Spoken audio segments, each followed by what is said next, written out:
ఎప్పుడైనా సరే ఏదైనా అకస్మాత్తుగా చూడకూడదు చూసామనుకోండి, ఎలా ఇప్పటికిప్పుడు స్నానం చేయడానికి అవకాశం లేదు, ఎలాగ మరి చాలా దోషభూయిష్టమైన విషయం చూశానే, ఈ పాపం పోవాలంటే అనుకున్నాను అనుకోండి, వెంటనే ఏమిటంటే గరికని ముట్టుకుంటే చాలు.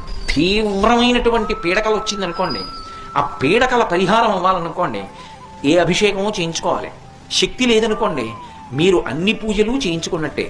స్నానం చేసి ఒకసారి గరికని ముట్టుకుంటే చాలు. స్నానం చేయకపోయినా చెప్పులు ఇప్పి గరికను ఒకసారి ముట్టుకుంటే చాలు. అందుకే శతమూలా శతాంకురా సర్వగం హరతు మే పాపం దుర్వాదు స్వప్ననాశిని.